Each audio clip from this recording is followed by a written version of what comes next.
In our last video, we classified the different types of bones. This is a long bone.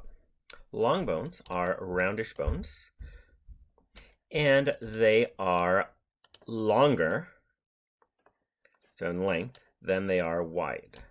So this one, the length is probably about 1 inch. This is the femur, so the length is probably close to 24 inches. So long bones are longer than they're wide. And we talked about how these phalanges here and these metacarpals, they're longer than they're wide, and they're circular bones. So they would also be long bones, even though they're quite small. Then we looked at these bones. These are roughly square-shaped bones. So they're considered short bones. So the carpals in your hands, the tarsals in your feet, and the kneecap are all considered short bones. Now we have your hip bones. We're going to learn they're actually made up of the pubic bone, the ischium, and the ilium. But you notice the ilium is not very wide. It is a thin, flat bone, so it's called a flat bone.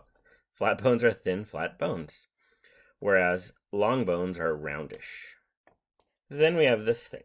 It looks thin and flat right there, and right there. Ooh, and even that is thin and flat. But this, it's a square. I really overdid the square there, didn't I? So they didn't know what to call this. So they decided it's an irregular bone. Yeah, I know I said they wanted to go out for drinks, but really, their irregular bones are ones you cannot classify as a flat bone, a short bone, or a long bone. We then looked at the parts of a long bone. From about here to about here, and I know where I'm drawing my line because I've actually made this video a couple times, is the shaft of the bone. So this is the shaft, and the shaft is called the diaphysis.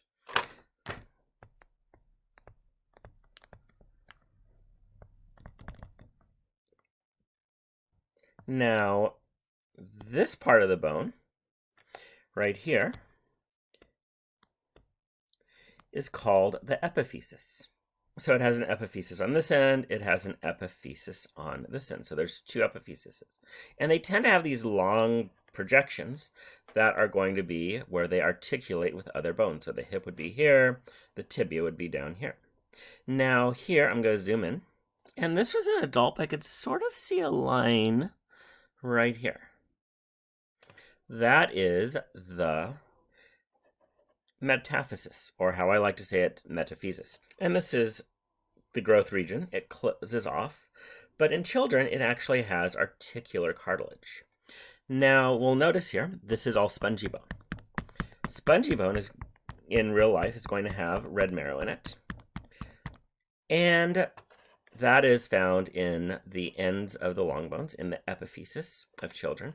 It starts to go away as you're an adult, it becomes yellow marrow, but we won't get into exactly when that happens. Now, the diaphysis is hollowed out here. This is the medullary cavity,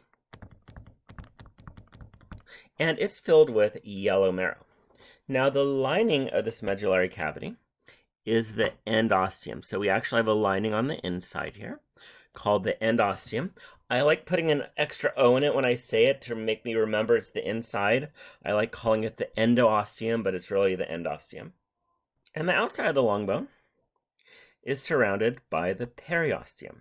Now we're going to see this pattern repeated over and over and over again. Endo is going to be something that surrounds something inside. Peri is going to wrap things. Peri means wrap around. And for most structures, we're going to see a epi around the periosteum, or the perineurium, or the peri. But in this case, the epi is the end of the long bone. Now I want to point out this is compact bone. Compact bone is on the shaft of long bones, and it is on the ends of long bones as well. So see, the epiphysis has compact bone right here as well. And compact bone surrounds all bones, short bones, flat bones, irregular bones, and long bones. Now, I want to show you what the marrow looks like and actually what the metaphysis looks like. So hold on, it's a bone I bought at the butcher. Ta-da! This is a butcher bone. Now in this bone, we have our yellow marrow in here. I should probably make this bigger. So this is all yellow marrow, and we can see the compact bone there and the compact bone there. I also want you to see, I'll zoom in, there's a cartilage that is on the outside. This is articular cartilage, and I just figured out I've been using the highlight pen and not the real pen. Now we see the cartilage here. It also starting right here, we can see a little bit more right there, a little bit more right there. That is the metaphysis. It's actually a cartilaginous joint separating the epiphysis from the diaphysis. And that's what the metaphysis is. So in the adult bone, this had already fused over. In this immature cow bone, it was not quite closed. Now you'll notice there's also red marrow in here. This was a baby cow. Should I sing Baby Shark? Baby cow in the tune of Baby Shark? Okay, I won't. So yellow marrow, fat, red marrow makes blood cells. So let's look at those questions now. What did I say the epiphysis was? That is the ends of long bones, and it has articulating structure. And what was the diaphysis? That's the shaft of the long bone, and it has the medullary cavity. So the epiphysis is the end of the long bone, articulates with other bones, filled with spongy bone and red marrow. The diaphysis is the shaft, surrounded by compact bone, just solid compact bone, hollow with the medullary cavity that has yellow marrow. Metaphysics! You'll have to talk to a philosopher for that one. However, the metaphysis is the growth region. It has what we're going to learn is the epiphyseal plate, and this is the region of elongation. And metaphysis also joins the epiphysis to the diaphysis. The endosteum, endo is inside, peri is around. It's dense irregular connective tissue, but that's not going to be on the test. So, speaking of growth region, let's talk about how bones grow. Oops! Forgot a question. Where is articular cartilage? Remember the butcher bone I showed you? It was on the epiphysis. And the other place that there was cartilage on that bone was the metaphysis. So, your phalanges, finger bones, are longer than they're wide. So what are they going to be? Short, flat, long, or irregular. I really do have the rest of those letters. Well, longer than they're wide would be long bone, even though they're a small size. A thin, narrow bone, that would be a flat bone. And this is how I'm going to test you guys. I'm going to give you a description, give you the choices: long, flat, irregular, spongy, superficial, cartilaginous, and you have to tell me what type of bone it is. So, we're going to look at ossification now. We're going to contrast endochondral and intramembranous ossification. We'll then look at how bones elongate. It's cartilage that elongates, by the way. And how bones thicken. Lastly, you will look at the region of the growth plate in this, and you'll identify it on the histology slides. So, two types of ossification. Starts about week 8 and continues almost into adulthood. I should probably put through childhood on that, but there's two slides, or two methods. Intra, between, membranous, and endochondral. Well, what's chondral? That's cart. What I say endo is? In. So inside cartilage. Most bones develop this way. In fact, all but one cranial bone and most of the facial bones develop this way for intramembranous ossification.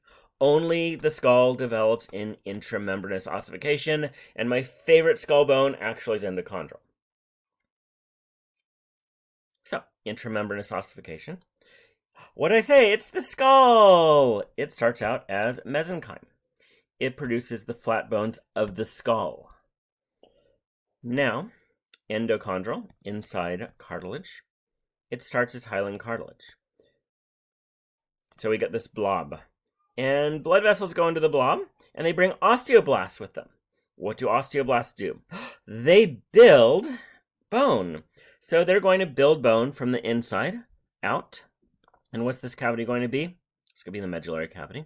So more blood vessels will go here, form secondary ossification centers. So cartilage is remodeled into bone for endochondral. So you need to know, endochondral, most bones hyaline cartilage. Guess what? Half the class always gets wrong. That question. Intramembranous ossification from mesenchyme produces the skull bones. Those would be facial and cranial. Now, bone growth. That is after the baby pops out. There's two forms. Interstitial.